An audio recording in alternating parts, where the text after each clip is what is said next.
मध्य प्रदेश शासन के कैबिनेट मंत्री प्रहलाद सिंह पटेल हाल ही में अपने बयान के लिए चर्चा का केंद्र बने रहे। उन्होंने कार्यक्रम के दौरान जनता के लिए भिखारी शब्द का प्रयोग किया था, जिस पर कांग्रेस नेता जीतू पटवारी ने भी उन पर पलटवार किया था।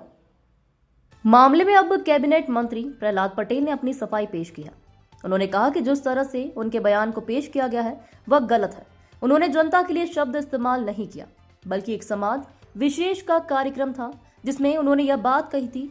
उस कार्यक्रम में कांग्रेस के नेता भी मौजूद हैं। जीतू पटवारी को किसी भी बात को सोच समझकर बोलना चाहिए और उन्हें कैबिनेट मंत्री से इस मामले में माफी मांगनी चाहिए। जबलपुर में प्रेस वार्ता के दौरान कैबिनेट मंत्री ने अपनी सफाई दी और उनका कहना है कि लोगों को उनका पूरा भाषण सुनना चाहिए, उसके बाद पूरी स्थिति स्पष्ट हो जाएगी। ग्लोबल इंडिया टीवी के लिए जबलपुर ब्यूरो चीफ रमाकांत दुबे की रिपोर्ट। सुठालिया के कार्यक्रम को लेकर कांग्रेस अध्यक्ष जीतू पटवारी जी का बयान आज जो छपा है, मैं सबसे पहले उनसे कहूंगा कि वो मेरी पार्टी और मेरे नेतृत्व से क्षमा याचना पहले करें, क्योंकि सुठालिया के कार्यक्रम में कांग्रेस पार्टी के नेता भी मंच पर मौजूद थे। वो पार्टी का कार्यक्रम नहीं था। ऐसी स्थिति में मेरी पार्टी और मेरे नेतृत्व को कटघरे में खड़ा करना ये जीतू पटवारी के छपास का कारण है। और मैं एक और बात उनसे कहता हूं कि यदि कार्रवाई करनी है तो जो लोग मेरे साथ मंच पर थे, कांग्रेस के लोग, पहले वो उन पर कार्रवाई करें। ये मेरा बयान मेरे सजातीय बंधुओं के बीच मेरी अपनी बात थी, जो मैं वर्षों से करता रहा हूं और करता रहूंगा। स्वाभिमान से खड़ा करना समाज को ये अपराध नहीं है। और जिस मीडिया ग्रुप ने ये बात छापकर शुरुआत की है, मैं उनसे कहूँगा कि वो बहुत पुराने और बड़े प्रतिष्ठित मीडिया ग्रुप है। ये जो दुराग्रह है, इस दुराग्रह को आज नहीं कल सामने चीज़ें आएंगी। मुझे लगता है कि ये बिल्कुल कतई भी उचित नहीं है। इसलिए मैं रिपीट कर रहा हूँ, जीतू पटवारी जी को उन्होंने बिना सोचे समझे जिस प्रकार से हमारे नेतृत्व और पार्टी पर हमला किया है, वो क्षमा याचना करें। अगर उनको विरोध करना है तो वो प्रहलाद पटेल का विरोध कर सकते हैं। भीख वाली बात तो कही क्या? नहीं, वो पूरा भाषण पब्लिक डोमेन में है, आप सब सुन सकते हैं। मैंने अपनी बात स्पष्ट कर दी है। और इसलिए मुझे लगता है कि वहाँ पर जब कांग्रेस के नेता मौजूद थे तो क्या वो भाजपा का मंच था? ये जानकारी लिए बगैर कोई मीडिया ग्रुप छापे या कांग्रेस का प्रदेश का अध्यक्ष उस पर टिप्पणी करे, और इसलिए मैं कह रहा हूँ कि उनको माफ़ी मांगनी पड़ेगी।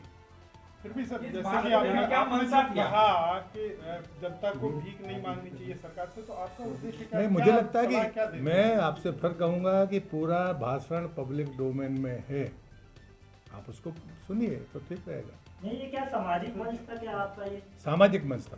सामाजिक एक समाज के लिए आपने बात की थी? मुझे लगता है कि पूरा भाषण आप भी सुन लो। रानी औरंगजेबाई जिसके जिसमें आप चर्चा कर रहे थे, वीरांगनाओं को इस तरह से नहीं वो करना। पूरी तरह से सामाजिक कार्यक्रम था। और दूसरी बात ये होती कि पार्टी के कार्यक्रम में कांग्रेस के नेता कैसे हो सकते हैं? अगर आपको ये जानकारी नहीं और आप प्रदेश के अध्यक्ष हैं और मेरी पार्टी और नेतृत्व को आप कटघरे में खड़ा कर रहे हैं, इसलिए उनको माफ़ी मांगनी पड़ेगी। सर, आपका आशय क्या था कहने का कि जब नेता आते हैं क्या सुधार हो सकता है? जो आपका आशय था उसमें क्या? नहीं, उसमें कहीं जनता के खिलाफ बोलने का सवाल ही नहीं पैदा होता। आपने कहा था कि जब नेता मुझे लगता है आप पूरा भाषण सुनिए तो रास्ता नहीं, सामाजिक रूप से आपको दबाव आता है क्या कार्य करने के लिए कि आप ऐसा कार्य कीजिए, या सामाजिक लोग आपके पास इकट्ठा होते हैं तमाम? नहीं, बिल्कुल कतई नहीं। जो आपने बयान दिया, मुझे लगता है भाषण से संदेश जाता ही नहीं है, जिसको इंटरप्रिटेट किया जा रहा है।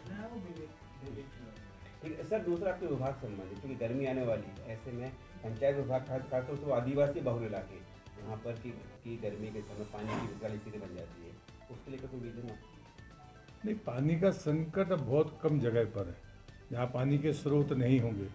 मुझे लगता है कि ऐसी कोई जानकारी आपके द्वारा आएगी तो सरकार उसके लिए वो कोई चौकन्नी है, चाहे किसी भी माध्यम से आए, हम विकल्प प्रस्तुत कराएंगे। जल जीवन मिशन के बाद जहाँ सोर्स नहीं है वहीं कहीं ये चुनौती हो सकती है, अन्यथा तो कोई ऐसी स्थिति जल जीवन मिशन जो है वो कई इलाकों में अब तक पहुंच नहीं पाया, यूं करें कि प्रोजेक्ट पूरा नहीं, नहीं हो पा रहा। मुझे लगता है कि जिनको 2025 पे पूरा होना है तो 2025 में पूरे होंगे, वही चीज़ें बची होंगी। लगातार गति ठीक है, सरकार ठीक दिशा में काम कर रही है। तो एक पायलट प्रोजेक्ट था आपका जो उसको लेकर- धन्यवाद दें।